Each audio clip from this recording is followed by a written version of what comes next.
Here is a thing that happens constantly in Canadian personal finance. Someone gets interested in dividends.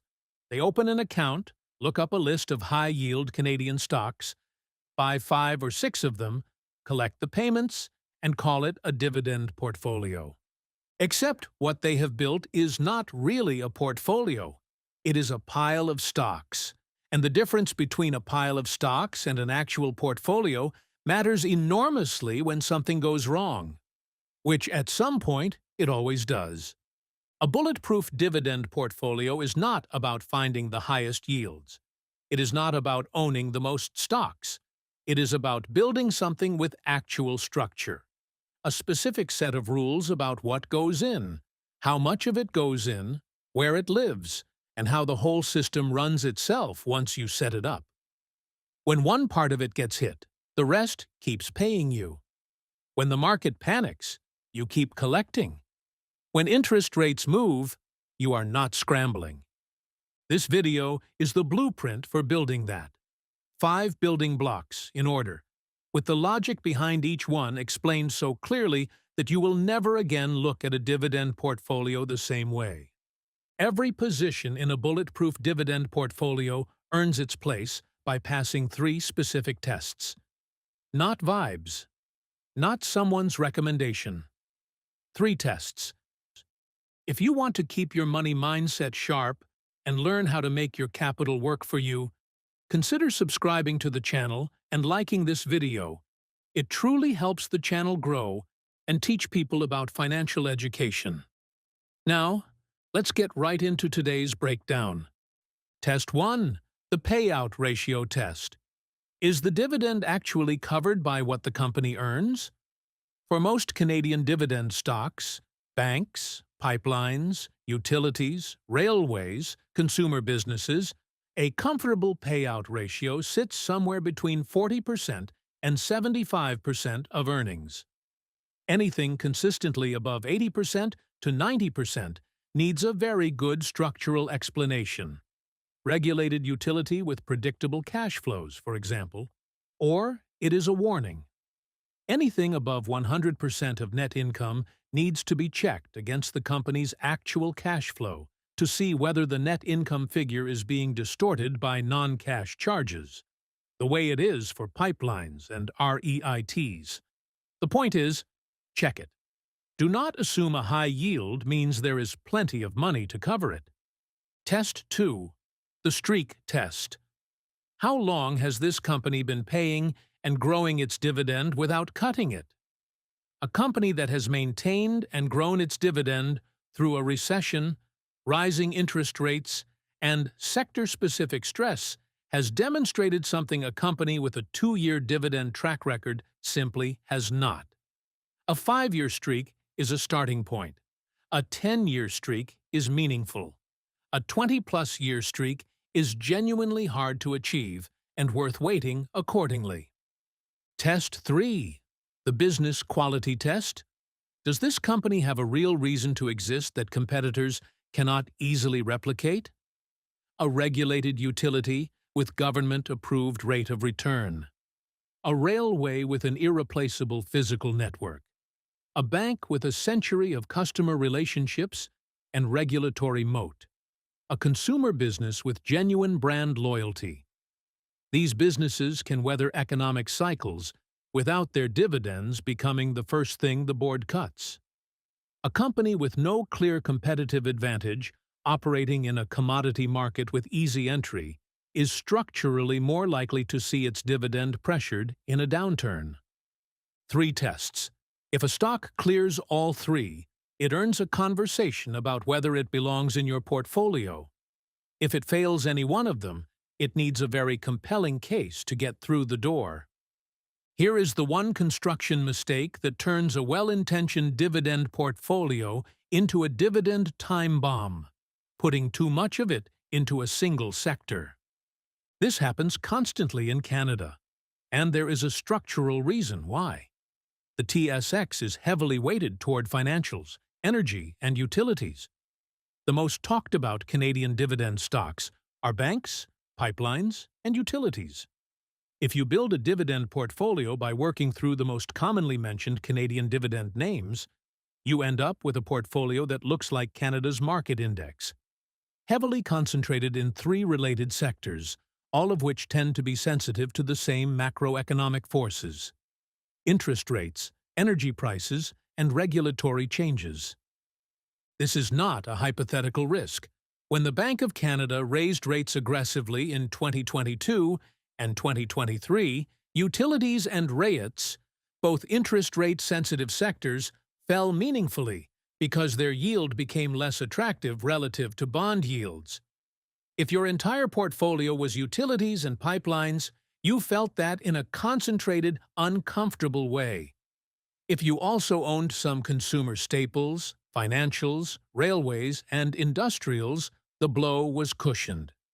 The practical diversification rule for a bulletproof Canadian dividend portfolio: aim for no single sector representing more than roughly 30% to 35% of your total portfolio value, and ideally include holdings from at least four meaningfully different sectors: financials, energy infrastructure, utilities, consumer staples/discretionary, industrials, and REITs are the natural buckets for Canadian dividend investors. You do not need one of everything. You need enough spread that a shock specific to one industry does not take down your entire income stream simultaneously.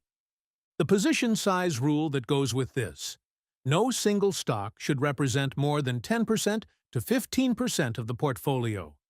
A company that makes up 25% of your portfolio and cuts its dividend does not just hurt your income.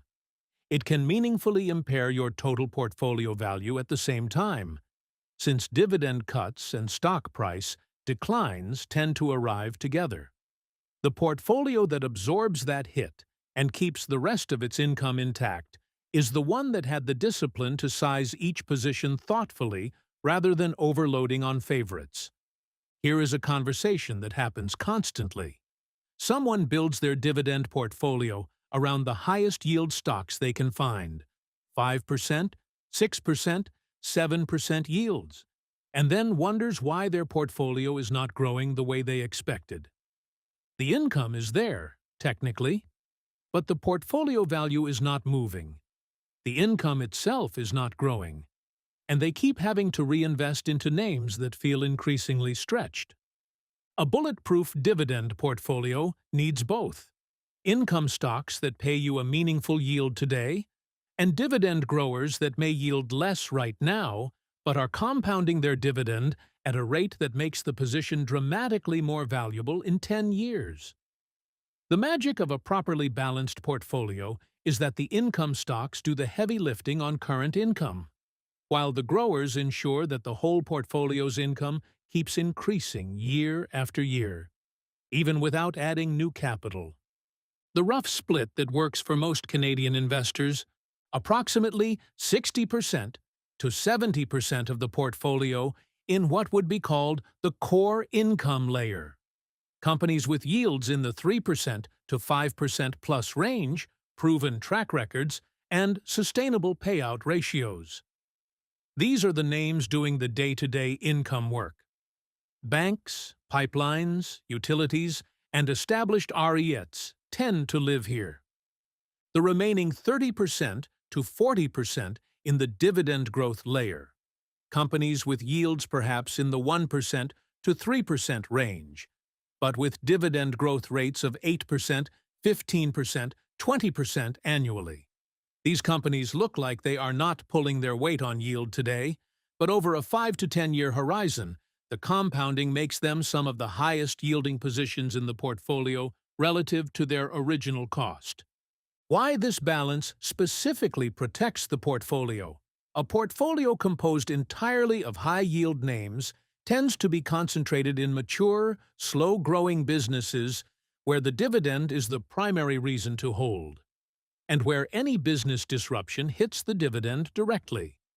A portfolio with a meaningful grower layer has companies whose dividends are growing because the underlying business is genuinely growing, providing a natural compounding income buffer that does not depend on everything going right in the same specific sectors.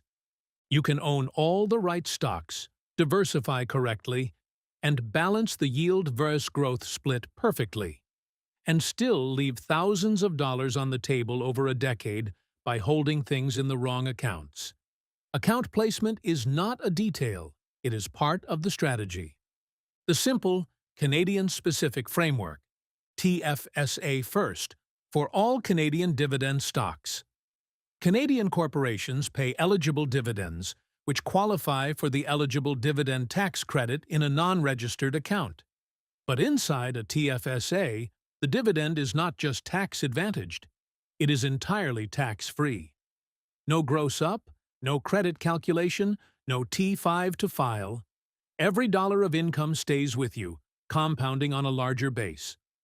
For a long-term dividend investor reinvesting dividends over decades, this difference in effective compounding rate is substantial.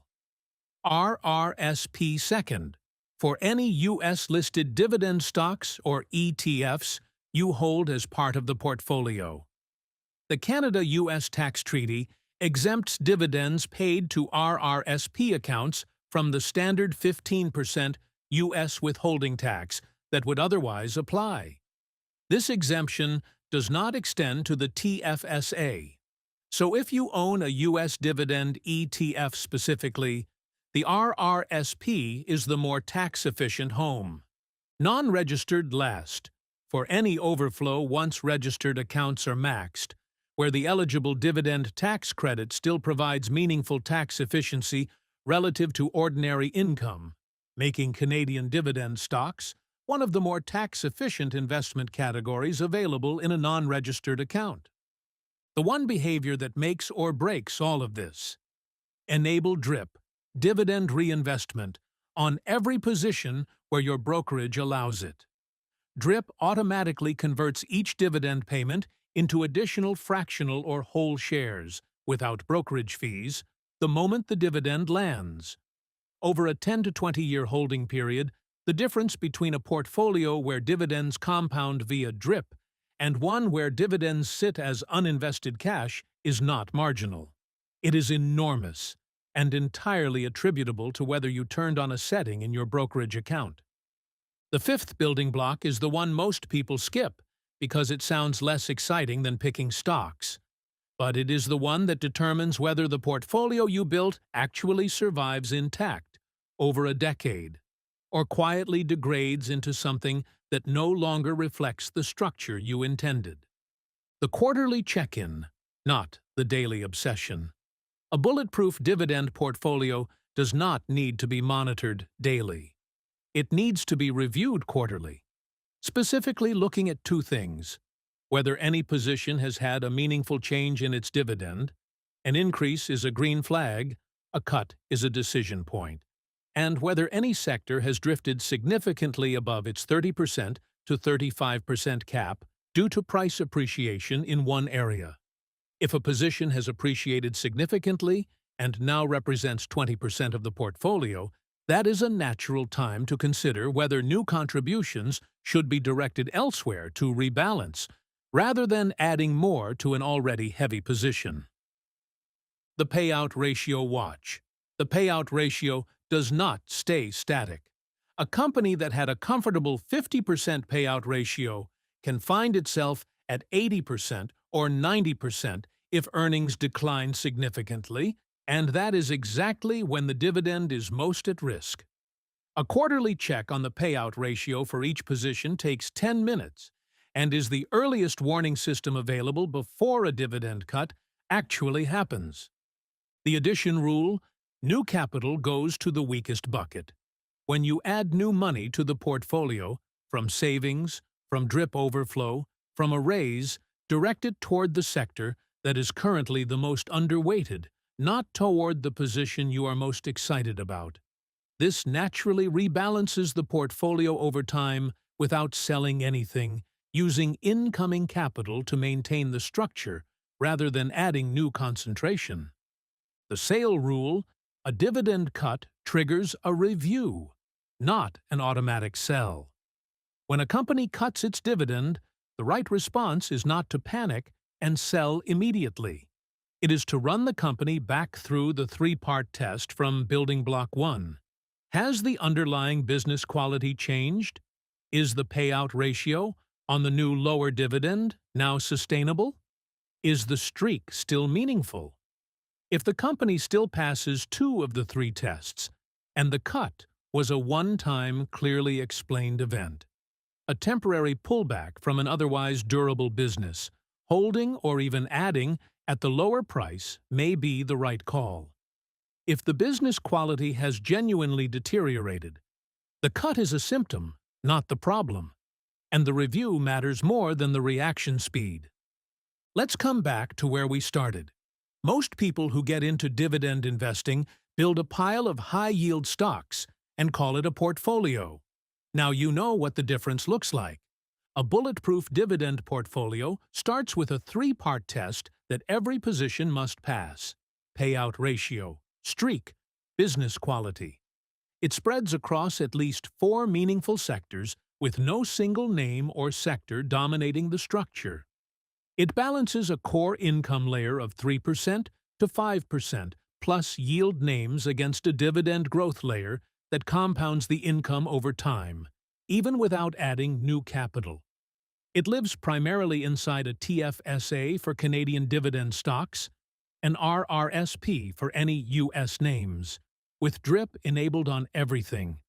And it runs itself with a quarterly review, not a daily obsession, guided by a small number of specific rules that maintain the structure rather than letting it drift. None of this requires a financial advisor. None of this requires a 6-figure portfolio to start.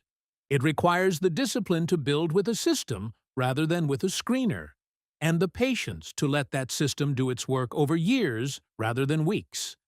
That is what Bulletproof looks like.